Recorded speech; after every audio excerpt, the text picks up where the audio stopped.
Kenapa Amin Hussein sampai lari ke Pekanbaru? Karena dia meninju kontroler Belanda. Atau malah sempat ingin membunuh kontroler Belanda di Tapung. Itu diselamatkan oleh abangan, disuruh lari ke Pekanbaru. Yang kita contohkan Maimuna Umar. Maimuna Umar itu tokoh pendidikan, tokoh wanita, tokoh pendidikan. Ya. Beliau kan Ya. tidak asli lahir Pekanbaru dan orang Pekanbaru, tapi Ya. kontribusinya buat Pekanbaru kan Banyak ya. sekali.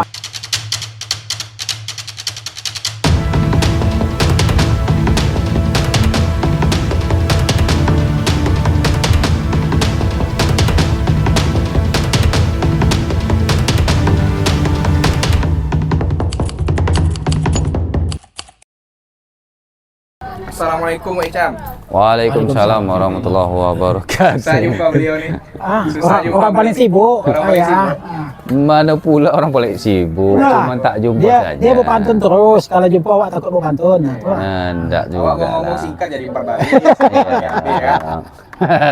Cuma nanya di mana berpantun dulu. Itu pening orangnya. Susah awak jadinya sama beliau. Sekedar apa namanya itu, melestarikan yang perlu dilestarikan, kan gitu. Kita skip aja. Jadi apa ceritanya ini? Kita duduk-duduk di apa nih? Kusya nih.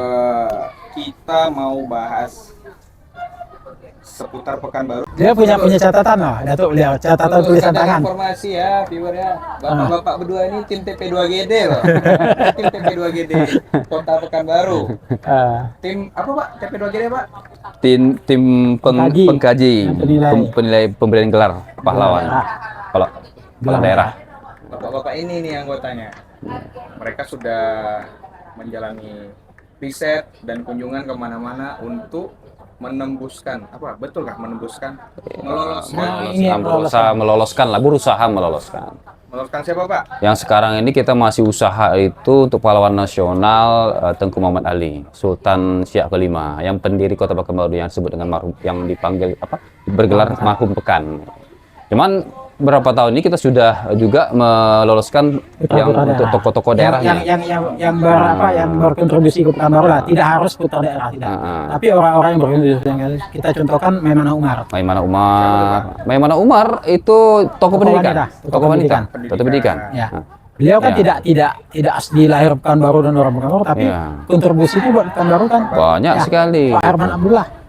Herman Abdullah. Kan menjadi pahlawan daerah Pekanbaru. Kenapa? Kontribusinya. Jadi paradigma pahlawan itu tidak harus melawan Belanda lagi, dan tidak harus satu daerah itu tidak harus begitu. Kontribusi positif Kepada untuk daerah ini. Apa yang diberikannya kepada Pekanbaru ini yang kemudian ini bisa dirasakan oleh masyarakat banyak, ya kan? Manfaatnya untuk masyarakat banyak.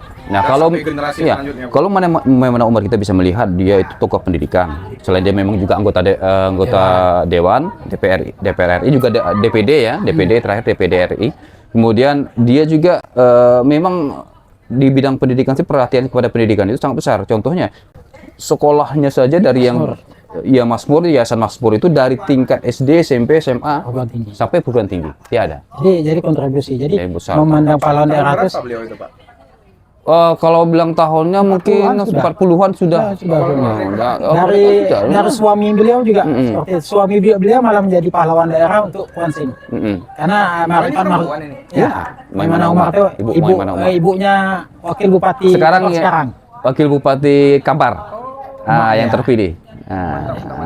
Ibunya itu. Jadi memang keluarga mereka kontribusinya untuk ayo kita. Jadi waktu kita mengajukan pahlawan daerah itu bukan memandang kesukuan atau kedaerahan, tapi kontribusi buat Pekanbaru. Nah, satu saat kita mungkin aja orang Cina ada yang kita usul.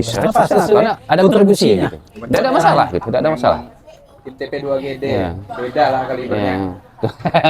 Kaliber kalau apa tuh? Kelas apa? Kelas terbang, kelas sayap, kelas apa gitu ya. Tergantung berat badan lah. Jadi kalau kontribusi tentang kepahlawanan itu kan tidak bisa harus putar daerah harus tidak. Itu buang hal-hal seperti itu. Apa yang berkontribusi buat daerah kita itu yang kita pakai. Kenapa? Kalau kita masih ke daerahan Pak, maka setiap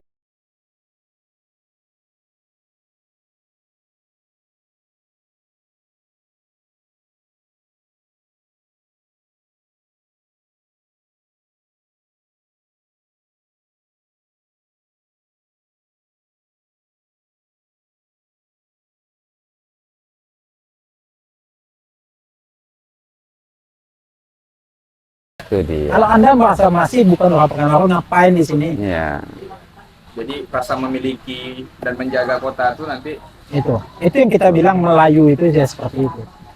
Melayu itu menerima semuanya. Tapi juga kan saya dengar-dengar tuh di tim TP2GD kan selain mereka meneliti riset dan segala macamnya untuk gelar daerah, ada juga yang menggambar tuh, menggambar sketsa wajah Sultan. sketsa wajah Sultan. Siapa tuh? Ini depan. Ini orangnya nih. Jadi selain apa beliau juga pelukis. Pelukis. Ya, Pelukis tidak pelukis, cuma suka menggambar gitu aja. Seniman Karena memang hobi dari kecil suka Riau. menggambar gitu. Harus dihitung kalibernya. Ya begitu. Cuma kebetulan karena saya memang tergabung sebagai anggota tim TP2GD, dan di antara kami itu mungkin yang agak bisa menggambar itu saya, maka karena memang kondisinya pada saat kami mau mengajukan Sultan Muhammad Ali sebagai pahlawan nasional itu wajib ada gambar atau foto, minimal ilustrasi dia, maka memang tanyalah daripada kita meminta kepada orang luar, kenapa tidak di dalam saja. Kebetulan karena saya bisa, karena ada yang tahu saya memang dari kecil suka gambar, ya kan, maka diusulkan coba pada Pak Icam lah gitu untuk menggambar itu Pak, bukan sembarangan Pak. Kita mesti baca bukunya, mukanya seperti ini, matanya seperti ini. Jadi berdasarkan bacaan Belanda, buku Belanda itu yang kita ambil. Itu yang kita ambil, karakternya seperti apa, mukanya seperti apa, umurnya seperti apa, umurnya pada saat itu berapa gitu. Kalau tidak salah saya 9 ya, 9 yang kita buat kan. 9. Jadi 9 gambar, 9 sketsa ini sudah selesai. Kemudian ini diberikan kepada keluarga kerajaan Siak, dan mereka lah yang menilai mana yang paling mendekati kira-kira umur dia, pertama umurnya. Jadi yang diambil itu umur 40 sampai 45. Karena yang digambar itu mulai dari umur 20-an sampai umur 60-an. Jadi yang diambil di mana? Rupanya yang diambil oleh keluarga kerajaan waktu beliau menjadi panglima perang dan di umur 40-50 tahun. Makanya kalau kita lihat lukisan itu banyak urutannya. Waktu menjadi panglima. Agak berpikir deh kan. Tapi kalau di zaman dia sultan ini udah belusnya agak gemuk sedikit. Jambang pun udah agak panjang. Agak lebih apalah gitu ya, walaupun masih beker juga memikirkan Pekanbarunya kan, karena dia bertahta di Pekanbaru gitu kan. Dan masa-masa agak berat ya. Waktu itu selisih dia di antara dalam keluarga lah gitu ya. Mungkin kita bisa dibaca lah di ini kan, di kisah perang Siak. Apa lagi kira-kira nama-nama pahlawan atau calon pahlawan Riau yang wajib kita sebut? Jadi sebetulnya Pekanbaru ini sudah ada pahlawan nasional. Ya. Cuman tingkatan dulu kan tidak pahlawan nasional. Kalau sekarang seluruh pahlawan yang di tanda-tanda presiden pahlawan nasional. Pekanbaru sebetulnya punya satu sebelum itu. Namanya Haji Muhammad Amin Husin. Saya baru dengar juga nih. Haji Muhammad Amin Husin itu adalah pahlawan perintis kemerdekaan. Punya anak Halimatus Sa'diyah, punya anak Fauzi Hasan punya anak Samsuan Bahrudin. Ini beliau. Balik lagi barangnya. Siapa Anda sebenarnya? Anda di semua hal Anda. Itu karena dia berbicara keturunan saya. Kalau bicara keturunan dia juga ada kan gitu. Karena kebetulan aja kan gitu kan. Terdakwanya dia. Jadi Muhammad Amin Husin, perintis pahlawan kemerdekaan, punya anak perempuan Halimatus Sa'diyah. Halimatus Sa'diyah punya anak laki-laki namanya Fauzi Hasan. Fauzi Hasan punya anak laki-laki namanya Samsuan Bahrudin. Ini beliau nih. Berarti kan cucu dari pahlawan perintis kemerdekaan. Sayang orang nggak kenal. Jangankan dengan cucunya, dengan kakeknya yang pahlawan perintis kemerdekaan saja kita orang Pekanbaru banyak. Karena memang saya pribadi mungkin di generasi saya yang memang generasi selanjutnya dari generasi bawah, kami pun nggak ada dapat informasi tentang itu. Itu yang disayangkan. Bahkan tulisannya kurang. Iya. Sebenarnya ada memang dulu berita mungkin artikel-artikel Pak Dadang juga sudah mengumpulkan artikel-artikel tentang sudah menulis sekitar 23 halaman tentang. Sudah ada artikel-artikel. Tapi mungkin harus ada tambahan banyak artikel. Jadi Muhammad Amin Husin itu bukan hanya sekedar pahlawan perintis kemerdekaan. Kenapa disematkan? Karena memang perjuangannya Pak. Jadi orang yang pertama mendirikan Serikat Islam Di Pekanbaru ya Muhammad Amin Hussein. Bukan Pekanbaru, di Siak, Kerajaan Siak. Oh, waktu itu Tahun masih 1916. Ya masih Siak. 1916. Jadi Siak. SI kan di Jakarta tuh, di Jawa tuh Syarikat Islam. Nah, cabangnya untuk Siak kakek beliau ini. kakek beliau. Ya. Amin Hussein itu Pak perjuangannya memang keras. Dan sekretarisnya menantunya sendiri. Nah, tuh kakek beliau. Kakek saya. Oh. Ya Amin Hussein itu moyangnya, kakek beliau, menantu Amin Hussein. Nah, gitu. Nah, itu maka tadi saya bilang punya anak Halimah itu menikah dengan Hasan. Dengan Hasan. Hasan inilah sekretaris dari Iya. Pekanbaru dia bawa orang semua. Biasanya memang kayak orang-orang besar itu biasanya dia akan ngambil lingkaran terdekat dia yang berpotensi untuk dijadikan keluarga juga. Sebetulnya pernikahan seperti itu, kalau kita lihat sebetulnya melihat bobot dan bebeknya. Dan ini memang ada kisah. Di catatan Guru saya disebutkan sebelum dia menikah, mereka melihat dulu siapa keluarganya. Ada kisahnya itu. Bukan soal suku ya, bukan kesukuan. Bukan. Tidak memandang kesukuan. Bibit, bebet, bobot. Jadi gimana kisahnya nih? Haji Muhammad Amin ini adalah kan seorang ulama. Dia juga seorang tokoh tokoh politis lah. Dia suka banyak, tulisannya banyak. Dia berjuang mungkin seperti R.A. Kartini kalau perempuannya. Di nasionalnya kan di Jawa, dan dia menulis mengkritisi segala kebijakan pemerintah, bahkan juga dia mengkritisi kebijakan-kebijakan yang dikeluarkan oleh kerajaan Siak yang ada hubungannya dengan Belanda gitu kan. Walaupun kerajaan Siak ini kita tahu bahwa mereka tidak selamanya berteman dan tidak selamanya pula jadi lawan. Nah, gitu kan. Pas saat damai kerjasama ekonomi misalnya.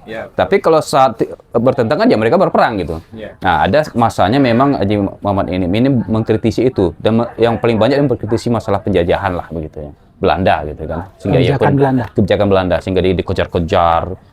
Udah sampai pernah lari ke Malaysia. Di Malaysia dia menikah pula di Malaysia gitu. Jadi ada istri juga di Malaysia. Cuma saya tidak tahu nih lanjut seperti apa. Itu bisa kita tahu tahun berapa beliau dikejar atau ke Malaysia atau ada catatannya tapi saya tak ingat, tapi Dadang sudah ada itu artikelnya sudah ada. Cuma tak ingat saya tanggal berapanya. Detailnya kita tak ingat. Tahun 30-an beliau 30-an lah gitu ya. 30-an. Ya. Oke, tahun 30-an lah. Jadi kalau masalah tadi memilih bebet bobot tadi kan, kenapa dia memilih Hasan tadi? Jadi ketika Hasan ini dia ingin menikah dengan Halimah, ini singkatnya gitu ya, Halimah anak dari Haji Muhammad Amin, dia bertanya, dia mengirim orang untuk menyelidiki siapa si Hasan ini, keturunan siapa dia. Setelah dapat, maka dia tahu bahwa ternyata Hasan ini adalah keturunan anak dari Kasim. Kasim istrinya adalah Maiti. Maiti ini adalah anak dari Datuk 50. Penghulu 50. Kerajaan Siak Pekanbaru. Jadi kalau di Kerajaan Siak dia namanya Datuk 50, untuk di Pekanbaru namanya Penghulu 50. Dan si Kasim ini sendiri bapaknya Kasim ini sendiri keturunan dari yang memiliki rumah godang di Pangkalan. Berarti istana di Pangkalan. Dia ada di dalam buku catatan tuh, ada tuh catatan Hasan itu. Ini mungkin tidak pernah Hasan ini siapa, Pak? Tunggu dulu. Hasan ini siapa? Tunggu dulu. Ini mungkin tidak pernah tercatat kenapa itu disebut rumah godang. Rumah godong, bukan rumah godang. Rumah godong ya. Rumah godong ini kalau kita pergi di Pangkalan itu hanya di Kampung Godong adanya. Ini Pak, Bapak buka sejarah buku karena cerita ini juga tidak pernah saya keluarkan dengan orang lain. Rumah godong ini adalah pemberian Datuk Pangkalan kepada keturunan Sultan Muhammad Ali. Itu dia. Sultan Muhammad Ali. Orang mengatakan Sultan Muhammad Ali tidak benar, betul Pak. Catatan tidak pernah mengatakan Sultan Muhammad Ali itu punya keturunan, betul. Itu tidak kita salahkan. Karena catatan ya. Tapi kan dari mulut boleh mengatakan bahwa kami keturunan ini boleh.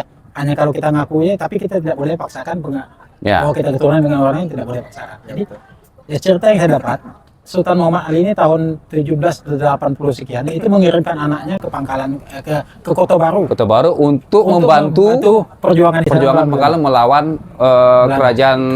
kerajaan ini, penyerangan kerajaan Dalu atau apa? Ya. Berarti dalam rangka invasi. Ya, jadi orang sana meminta anak dia ini tinggal di Pangkalan maka diberikanlah itu rumah godong. Nah, jadi itulah setelah tahu Hasan ini adalah dari kedua belah orang tuanya adalah keturunan yang menurut dia ini memang bukan orang sembarangan, maka diterima. Padahal Sandi orang sederhana sekali, sangat sederhana. Dia bukan seorang pemuda yang kaya, tidak. Cuma dia memang pintar. Dia seorang yang terdidik. Ya. Karena dia memang dari kecil sudah sekolah gitu. Bahkan dia untuk sekolah itu dia mengikuti gurunya sampai ke Sumatera Utara, ke Medan. Dia dari Pekanbaru ini mendayung sampan ke Siak. Mendayung sampan untuk mengantar gurunya, mendayung sampan ke Siak gitu. Bayangkan mendayung sampan dia bersama temannya. Baktinya kepada gurunya. Dan gurunya inilah yang kemudian membantu dia untuk melanjutkan pendidikannya sampai dia akhirnya menjadi seorang guru, bahkan di Pekanbaru dia menjadi kepala sekolah. Dan dia juga pernah menjadi semacam kepala kanwil lah gitu. Lanjut Pak. Nah, ya itulah akhirnya menikah. Maka menikah karena sudah ini betul memang keturunan yang tidak sembarangan, akhirnya mereka menikah. Jadi bukan masalah dia kaya atau tidak. Kalau sekarang kan orang masalah kaya kan, iya kan? Berbeda kalau mas sekarang. Ini orang terserah keturunan apa. Tapi memang kalau kita lihat orang dulu memang bebek boga tuh nomor satu Pak. Ya beda lah. Kalau kita juga sebetulnya memikirkan itu kalau mau nikah. Minimal tahu agama lah. Nah, Ya kan itu. ya. Kalau keluarganya tidak orang kaya ya tahu agama. Yang penting orang baik-baik itu maksudnya tujuannya satu, orang baik-baik. Kalau sudah tahu kita baru nikahkan. Kalau orang kaya mungkin itu wajib sebetulnya. Kalau saya bilang ya sebetulnya wajib. Kenapa? Nabi juga bilang pertama lihat kekayaannya, kecantikannya. Sudah tuh yang terakhir kan agamanya. Tapi kata Nabi yang paling bagus itu sebetulnya agamanya. Kan itu. Ya, itu dia. Walaupun dia terakhir tapi itu yang paling bagus. Dan Hasan ini juga salah seorang tokoh agama lah di Kota Pekanbaru ini. Di samping banyak tokoh agama yang ada di sini, karena memang Pekanbaru ini mungkin boleh dikatakan banyak sekali orang-orang yang berilmu terutama bidang agama ini banyak. Tapi salah satu di antaranya Hasan. Jadi memang kalau kita bicara tokoh Pekanbaru kan banyak yang tidak tercatat. Banyak. Kayak yang barusan ini. Muhammad Amin Husin itu Pak, malah ada yang mengatakan dari Bangkinang. Betul, di Bangkinang juga ada Muhammad Amin namanya. Tapi bukan pakai Husin. Ya. Hanya Muhammad Amin dan dia di bawah. Kalau angkatannya di bawah Amin Husin jauh. Nah, yang Muhammad Amin di Kampar itu di tahun 45-an. Kalau yang ini kan Ini sudah itu. Jadi Muhammad Amin Husin yang datuk beliau ini, moyang ya.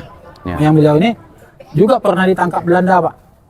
Tangkap Belanda tahun 27 waktu ada rencana memberontak melawan Belanda. Kita di Pekanbaru kan tidak pernah dengar, Pak. moyang Walicam yang memprakarsai. Bukan. Jadi begini. Tahun 27 itu ada rencana PKI. Minta maaf kita nih. PKI ingin memberontak. Mulai pertama di Selungkam. Iya. Sumatera Barat. Itu menjalarkan sampai ke sini. Di sini kan kita belum tahu nih PKI mau memberontak apa tidak, tapi ada rencana untuk memberontak karena ada pemberontakan PKI Di Sumatera Barat. Ya, ini sudah ada rencana. Kapan mereka rencananya memberontaknya? Tanggal 27 bulan 7 1927. Jam 7 pagi itu. Tapi ini udah bocor duluan, Pak. Maka ditangkapilah tokoh-tokoh penting, mau PKI mau tidak ditangkap semua. Termasuk Datuk beliau. Datuk beliau kan orang SI ini. Ya, Serikat Islam. Serikat Islam. Orang yang memperjuangkan untuk SDI juga membentuk SDI juga. Serikat Dagang. Serikat Dagang Islam. Yang tujuannya untuk menjaga persaingan dagang antara Cina yang dibantu oleh Belanda oleh pemerintah dengan kaum pribumi. Nah, salah satu yang ditangkap itu apa? Datuk beliau. Jamal Sultan Oko, datuk beliau. Itu ditangkap, Pak. Di mana dibuang? Ada yang dibuang ke Digul, Ovenhoven di Irian Jaya.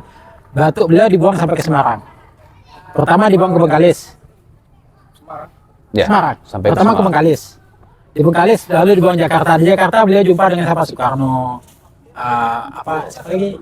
Agus Salim. Ini kawan seperjuangan mereka semua nih. Gitu. Jadi Soekarno dengan Agus Salim udah dia memang kawan-kawan. Salah kawan-kawat lah gitu. Angkatan pendiri bangsa pertama berarti. Makanya dia disebut perintis kemerdekaan, Pak. Beliau itu orangnya keras. Muhammad Amin Husin ini keras orang. Kenapa? Pada waktu menentang Belanda, apa kata Belanda? Daripada kamu rebel, saya jadikan kamu District Hope. Bayang itu District Hope. Apa tuh? Orang yang memegang pemerintahan. Kalau sekarang gubernur. Apa namanya? Gubernur. Kalau sekarang gubernur, Pak. Macam gubernur. Yang memberikan Belanda. Karena District Hope kan memang diangkat oleh Kardensia. Tapi yang menentukan orangnya kan Belanda. District Hope kan baru ini kan Wantul. Nah, So waktu nonton ini beliau ini yang di rencana diganti dengan dia. Beliau tak mau. Sudah sempat atau Sudah sempat ditawarkan, beliau tak mau. Ya, nggak mau. Kalau kamu enggak ribut, saya kasih jabatan distrik. Itu kata Ya, Bang. apalah suap. Sekarang suap lah, kasih jabatan lah gitu ya. Jabatan biar tidak ribut. Biar tidak ribut. Nah, Nah, memang orangnya keras, memang untuk menghadapi penjajahan itu memang keras. dari beliau muda, bayangin dia. Beliau kan orang Tapung nih Pak, bukan Amin Hussein itu bukan orang sini, orang Tapung. Abang dia, adik dia apa Bang? Abangnya Abang dia, Bahaudin itu. Bahaudin itu adalah Datuk Bendahara ke-12 Tapung Kanan. Bendahara 12 itu kan gubernur Tapung Kanan ya. Karena waktu itu masih provinsi. Itu Provinsi. sebuah provinsi. Ya, jadi gubernur. Kenapa Amin Hussein sampai lari ke Pekanbaru? Karena dia meninju kontroler Belanda. Atau malah sempat ingin membunuh kontroler Belanda di Tapung. Itu diselamatkan oleh abangnya, disuruh lari ke Pekanbaru. Walaupun sebetulnya di wilayah Belanda juga, wilayah pantauan Belanda. Tapi beliau lari, kenapa? Oleh abangnya, karena itu saking kerasnya. Malah sering bertentangan, kalau dari yang saya wawancara dengan orang tua, sering bertentangan dengan abangnya, dengan kebijakan. Karena kebijakan Belanda ini kadang menyengsarakan rakyat, ini yang dia tantang. Jadi dia kalau cerita gitu, ini mungkin cerita dari kisah dari yang saya dengar dari orang-orang tua kami lah gitu ya. Dulu itu sebenarnya Samsudin itu Datuk Bendahara yang pertama. Ya, bapak dari Bahaudin sama Samsudin itu ke-10 tibanya. Ke-11 lah. Ya. Jadi dia meminta itu ingin mengangkat Haji Muhammad Amin. Jadi tidak harus seorang tertua sebenarnya. Dia ingin mengangkat Haji Muhammad Amin sebagai Datuk Bendahara. Haji Muhammad Amin tidak mau. Dia politik. Karena dia memang politik bertentangan betul dengan Belanda. Maka serahkannya abangnya. Nah, makanya abangnya diangkat. Bahaudin. Jadi dari cerita ini kan kita bisa ambil kesimpulan Pekanbaru itu dia heterogen. Bisa menerima semua selagi masih mau bergabung dengan nilai-nilai yang terkandung di Pekanbaru. Anda mau jadi orang Pekanbaru, jadilah orang Pekanbaru. Maka Amin Hussein itu jarang menyebut dia orang Tapung. Hanya nyapa asal dari Tapung, betul dia nyebut itu. Dia kita tanya, anak cucunya kita tanya mana orang Pekanbaru. Ya. Tapi kalau ditanya gimana, oh ya asal kami ya tetap Tapung, kita tidak bisa mungkin itu. Berketurunan Tapung. Iya. Jadi apa lagi Pak cerita tentang Muhammad Amin ini? Ya, mungkin secara umumnya seperti itulah. Kalau detail mungkin banyak lah tentang cerita dia bagaimana dia menjadi belajar di Mekah, belajar agama, dan kemudian pernah sempat menjadi imam juga di Masjidil Haram. Kemudian dia seorang guru agama juga. Banyaklah kalau kita cerita tentang Haji Muhammad Amin ini mungkin harus buka artikel sudah dicatat langsung oleh Dadang tadi. Garis besarnya seperti itulah. Yang jelas Haji Muhammad Amin ini juga seorang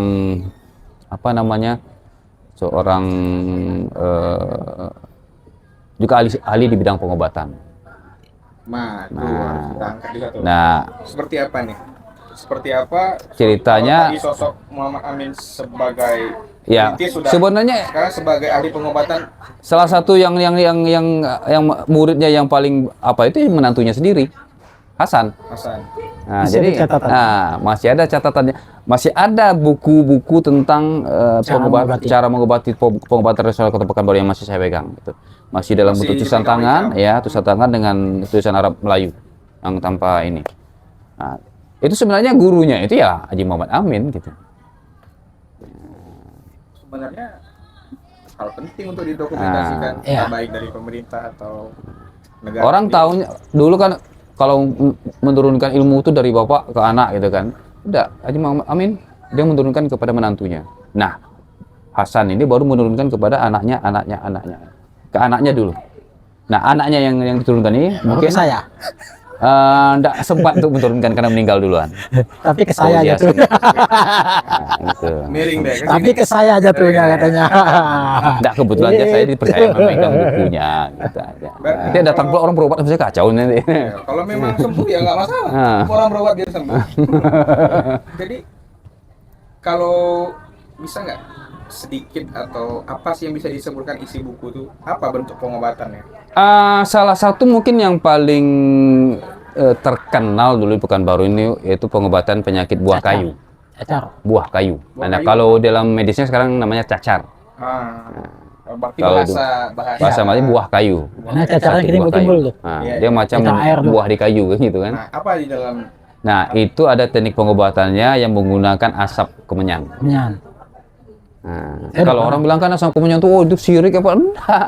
Sarana. Sarananya aja. Tapi yang dibaca di situ dia membaca bacaannya itu ya ayat Quran, ayat kursi. Yang apa namanya baranya ini ya kalau bagus tuh baranya memang bara yang terbuat dari tempurung karena itu lebih tahan. Kemudian diletakkan situ dikasih asap kemudian dia dibacakan dibacakan ayat-ayat gitu kan kemudian disuruh pergi poi kau poi Penyakitnya pergi. nah penyakit itu poi kau poi jangan disiko aja lah poi ndak siko tompek kau dah lah cukik kau disiko poi lah dari siko macam gitu. Bahasa Pekanbarunya. Nah, Pergi. jadi artinya pergi. Jangan Pergi, dibaca deh. Jangan di sini juga kau lagi. Tidak di sini tempat kau. Sudah cukup kau di sini, pergilah. Jadi menyuruh penyakit itu pergi, bukan nyuruh orang pergi, penyakitnya disuruh pergi. Dan alhamdulillah memang boleh dikata masa dulu tuh kalau orang kena cacar itu ya ke datuk kami Hasan. Kita udah pernah merasa. Iya. Saya udah pernah. Saya kena sendiri cacar cucu ya. pernah merasa karena pakai kemenyan obatnya, enggak bawa ke dokter. kelebihannya apa? Kelebihannya kalau orang yang berobat dengan metode yang digunakan oleh Hasan ini, datuk kami itu tidak berbekas. Cacar itu kan kalau misalnya yang cacar air itu sendiri yang berair itu kalau sudah kita sembuh itu kan ada bekasnya. Kadang berlubang tuh muka, tangan, badan kita. Tapi kalau ini tidak berbekas dia. Kecuali dipecahkan. Nah, kecuali dipecahkan. Kita pecahkan itu tetap bekas. Dia tak bekas. Ini mengempek sendiri. Ya? Bekas sendiri. Kering deh. Kering deh. Ya mungkin nanti ada jawaban ilmiahnya. Ya, Jadi kemungkinan ada. ya asap kan kan Panas, membunuh virus kan. Bakteri, panas. Jadi Kalau ini, apakah ada menggunakan tanaman yang memang adanya cuma di lingkungan Pekanbaru ini? dulu kalau misalnya kalau cacar itu agak Agak kalau gatal ya. agak ini dia agak bontan lah nama itu kan mungkin kadang-kadang anak-anak ini kelasak nih garu-garu gitu kan di garu-garu dia akhirnya istilahnya kata bontan menjadi lah dia gitu kan itu diolesi dengan daun hati-hati. Apa tuh daun hati-hati? Daun hati-hati itu dia semacam bayam tapi semacam bayam dia merah tapi bukan Merah. bayam Ini bukan bayam, enggak bukan bisa untuk dimakan. sayur bukan untuk sayur. Nggak bisa dimakan dong? Nah, Kalau kita bukan bukan untuk dimakan Memang tapi dia mirip tanaman bayam hias. dia. Tanaman hias. Tanaman hias. Bunga dia macam bunga seperti bunga. Warna daunnya macam Macam begini lah baju ini. warnanya. Hati-hati, makanya disebut daun Nah, hati-hati. daun hati-hati. Warnanya seperti hati daunnya. Jadi Merah. daun itu digisal ini, kasih minyak itu dioleskan. Itu ada ditulis di buku. Salah satunya itu. Kalau ayah kami, anak dari Hasan, Fauzi Hasan sendiri, yang saya lihat sendiri mengobati, dia berbuat seperti itu berarti ada catatannya. Gitu. Itu aja jelas, karena itu semua ada catatannya. Karena dia bertindak Berdasarkan apa yang ditunjuk catatan dari datuknya sendiri kan begitu. Nah, ada juga dengan ini untuk mengeluarkan panas di dalam tubuh itu air kelapa muda. Kalau bagus kelapa hijau kalau salah itu kelapa muda. Kemudian kelapa muda ini dipanggang. Kan Ya, kalau sekarang orang teknik orang kan seperti Nah, itu sekarang. dipanggang. Padahal sudah ada dari dulu. Kemudian dikasih telur. Nah, telur ayam kampung. Berarti bisa dibilang sebenarnya apa yang dilakukan Muhammad Hasan, ya? Betul namanya? Hasan aja. Hasan. Hasan bin Qasim. Hasan bin Qasim itu herbal lah. Iya, herbal semua. Herbal semua. Herbal semua. Ditambah dengan ayat. Nah, ayat. Kekuatannya sebetulnya ayat. Ya, Herbal itu kan Doa lah namanya, Sebagai orang doa. beragama Islam tetap Ya. Doa. kita berusaha memohon. Ya. Ya. Jadi ada lagi yang namanya kalau orang kena mandel. Amandel. Amandel.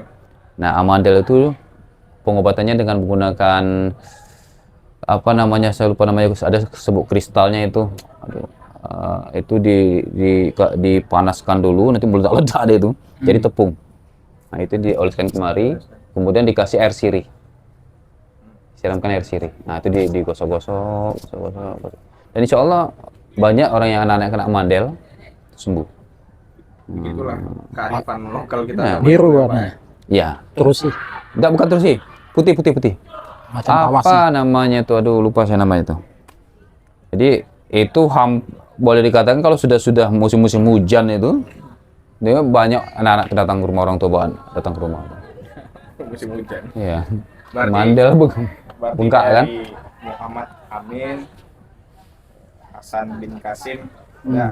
Siapa lagi di bawahnya, Pak? Yang saya tahu itulah.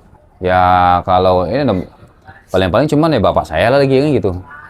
Yang mendapatkan amanah dari Hasan sendiri untuk menjadi apa namanya untuk mewarisi pengobatan tradisional yang ada di Pekanbaru inilah.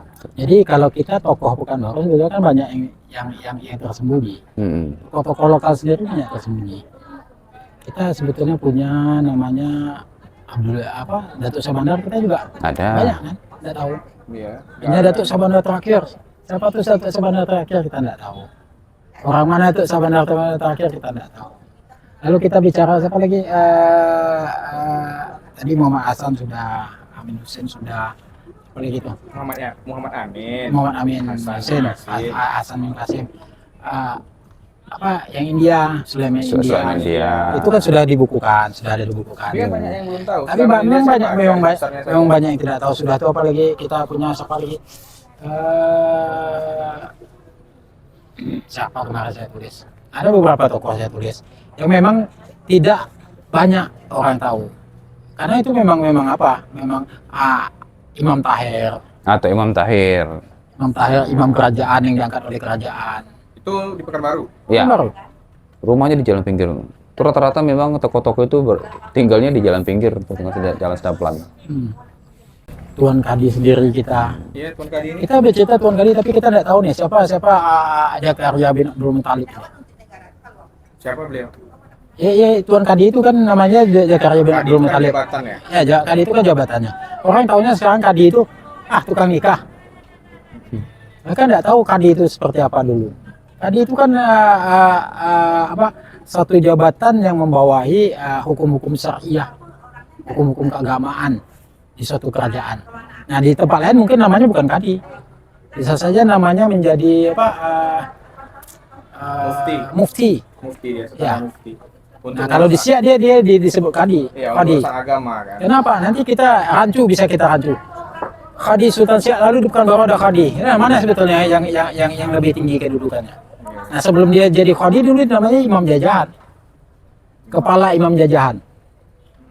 Karena ada perubahan itu makanya jadi Kadi itu. Nah, ini kan kita banyak yang nggak tahu kita tokoh-tokoh seperti ini. Nah, sebetulnya tugas-tugas putra-putra daerah ini sebetulnya, Pak.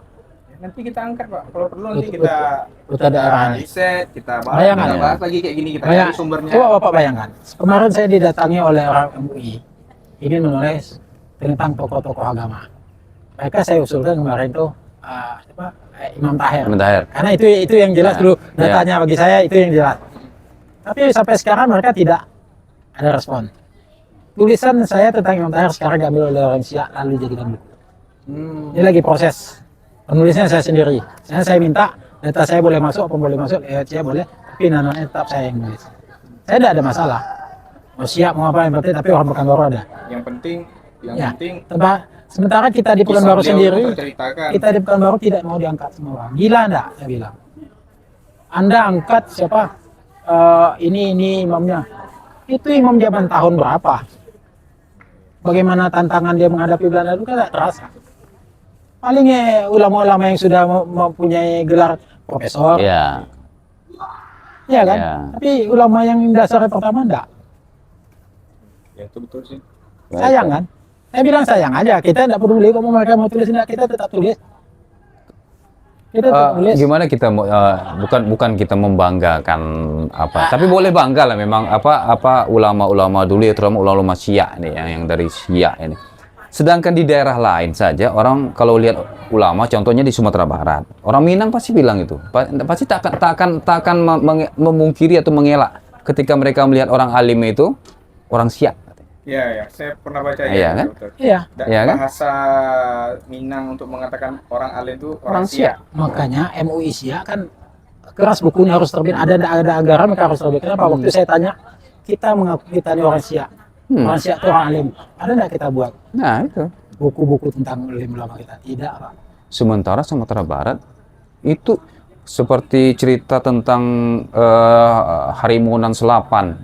Ulama semua. Ulama semua itu Haji Miskin, Haji Piobang, Ladang Lawe, Sumani. Itu semua adalah ulama dan Yang mereka ini penjajah. yang menentang penjajah. Dan mereka ini pernah menuntut ilmu di Mekah. Semua rata-rata ini.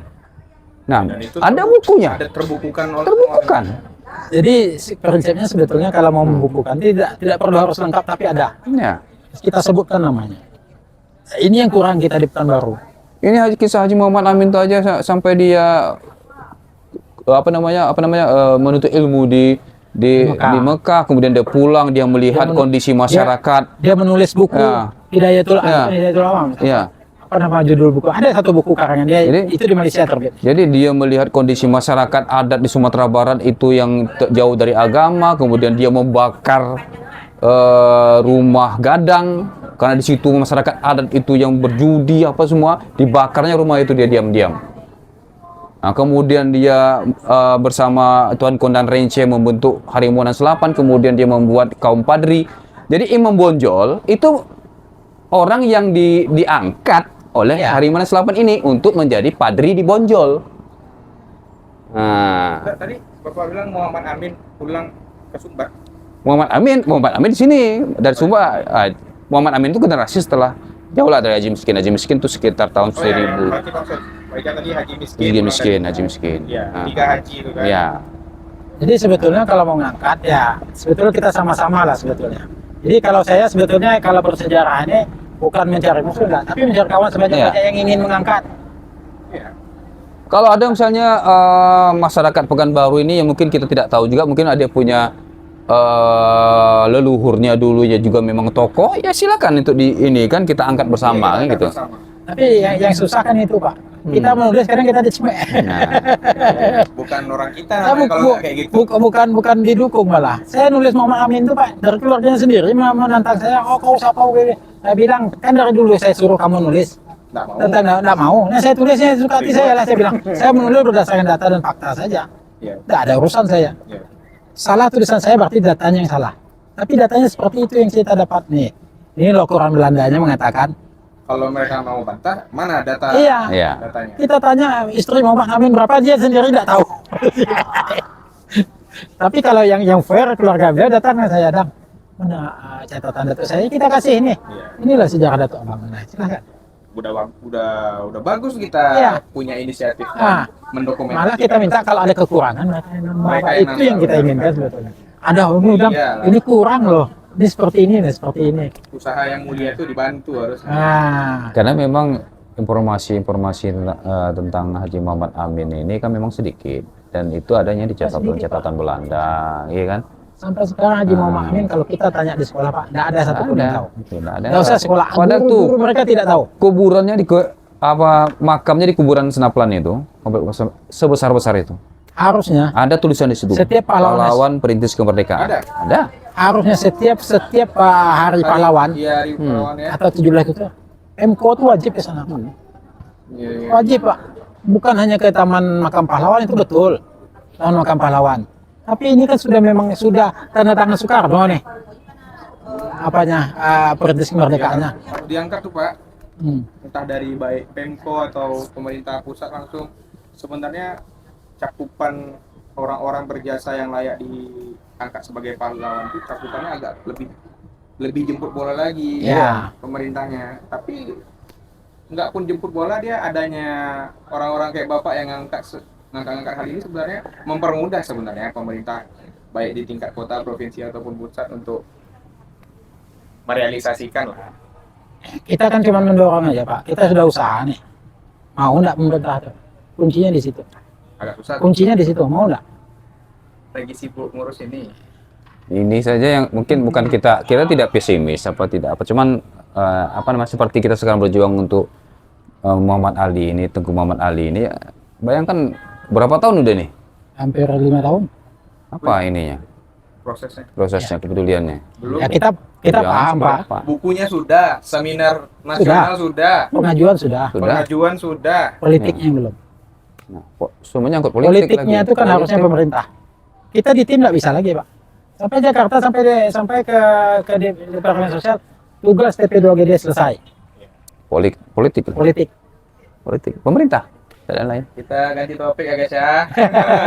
Agak berat. Kita ganti topik. Nah, jadi politiknya itu Pak. Politiknya macam mana ya urusan pemerintah daerah lagi. Kita mungkin menunjukkan kalau mau jumpa ini orangnya. Nah, politiknya Pak. Nggak bisa Pak. Itu diakui oleh orang dinas sosial sendiri Jakarta, Kemensos. Tugas Pak sudah selesai sampai kami pun sudah selesai. Tugas lainnya itu tugas politik lagi. Kenapa? Setiap daerah pasti menginginkan ada pahlawan daerah. daerahnya. Sementara pemerintah daerah hanya menetapkan 6 sampai 10 paling setahun tinggi. itu cuma 6 sampai 10. Bayangkan berapa daerah yang ada di Indonesia itu tuh mengajukan semua tiap tahun. Dan satu daerah kadang 2 ngajukan.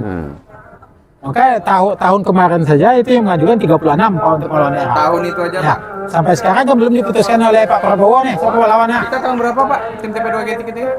2000 5 tahun lalu lah, 2000 Sekarang 2000 berapa? 2025, 2020 lah. 2020. Karena SK kita kan 4 tahun 5 tahun, Iya. 4 tahun SK kita, udah 4 tahun. 4 tahun lah, 4 tahun. Ini baru SK baru ya, baru keluar SK baru. SK baru 5. 4 tahun lah, 4 tahun. 2021 berarti. Pokoknya kalau kami doakan semoga TP2GT timnya bapak-bapak ini sehat terus. Amin. Dan terus perjuangannya untuk Amin.